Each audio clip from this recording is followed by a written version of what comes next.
আসসালামু আলাইকুম রহমতুল্লাহি ওয়া বারাকাতুহু। বেশ কিছুদিন হলো হয়তো আপনারা একটি ভিডিও দেখেছেন যেখানে গিয়াসউদ্দিন আত-তাহেরি শাইখ আহমদুল্লাহ হাফিজুল্লাহকে উদ্দেশ্য করে বোবা শয়তান বলেছেন।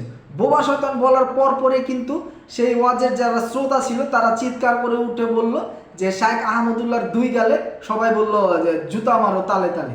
চিন্তা করতে পারেন একটা মানুষের মন মানসিকতা কতটা নিচু হলে এই কাজ করা যায়। গিয়াসউদ্দিন আত-তাহেরি সে যে নিচু মনের মানুষ, এটার প্রমাণ তো সে অনেক আগেই দিয়ে দিয়েছে। এখন নতুন করে আবার দিল। সে যতটা ছোট মনের মানুষ, তার শ্রোতারাও যে এতটা নিচু মনের বা এতটা নিম্নমানের তাও কিন্তু প্রমাণ হয়ে গেল। বক্তা যেমন তার শ্রোতারাও তেমন।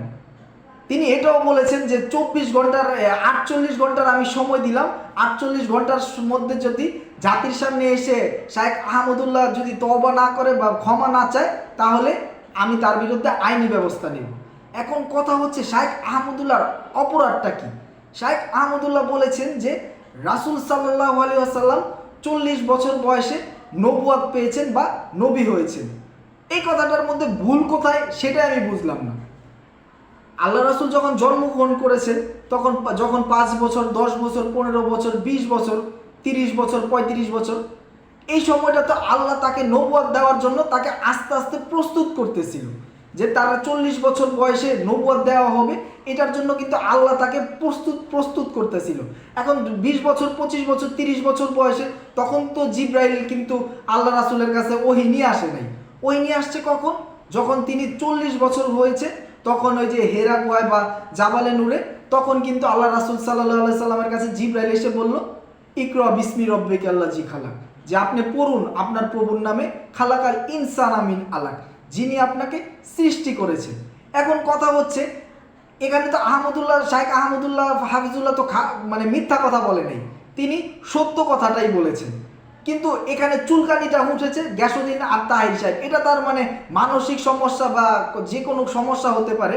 আসলে তিনি চায় সবসময় ভাইরাল পার্সন থাকতে বা লাইমলাইটে থাকার জন্য।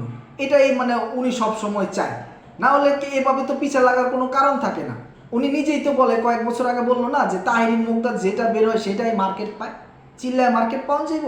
এটা তো উনি নিজেই বলেন। এটার জন্যই কিন্তু উনি কিছুদিন পর একটা বড় বড় শায়েখ বা বড় বড় আলেমের পিছনে লাগে, যাতে করে তার ব্যাপারে সবসময় আলোচনা হয়। কিছুদিন আগে আরও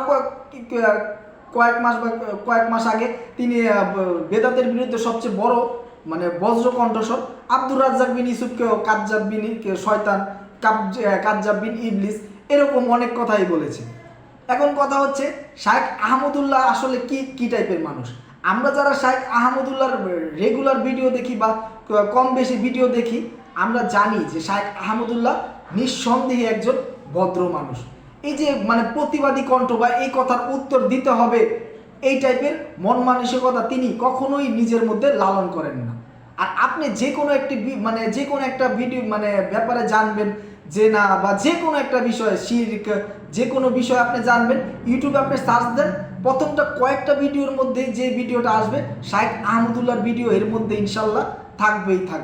আমি মনে করি বাংলাদেশের বর্তমান সময়ে জনপ্রিয় যতজন আলেম আছে তার মধ্যে প্রথম সারির মধ্যেই শাইখ আহমদুল্লাহ ইনশাল্লাহ থাকবে। তাই আমি মনে করি যে এই আসলে কি বলবো, আসলে কথা আছে যে ব্যবহারে নাকি বংশের পরিচয়। আর গিয়াসউদ্দিন আত-তাহেরি সাহেবকে নিয়ে আসলে বলার কিছু নাই, তার আসল রূপ আসলে সবাই জানে। আমি মনে করি যে 100% ইসলামের 100%-এতে 95%ও তার মধ্যে নেই। এবং সেই বক্তার শ্রোতা কারা হবে সেটা নিঃসন্দেহে বলে দেওয়া যায়। বক্তা যেরকম হবে তার শ্রোতারা তো সেরকম হবে, এটা আসলে স্বাভাবিক বিষয়। আর শাইখ আহমদুল্লাহর পিছনে আসলে আল্লাহ যাকে বড় করতে চায় তার পিছনে মানুষ যতই লাগুক, তাকে পিছন থেকে আসলে ধরে রাখা যায় না। আল্লাহ যাকে বড় রাখবে সে আসলে বড় হবেই হবে। আজকের ভিডিও ইনশাল্লাহ এই পর্যন্তই। আল্লাহ আপনাদের সবাইকে সবসময় ভালো রাখুক, সুস্থ রাখুক। ইনশাল্লাহ আগামী ভিডিওতে আবারও আপনাদের সাথে দেখা হবে, কথা হবে। আসসালামু আলাইকুম রহমতুল্লাহি ওয়া বারাকাতুহু।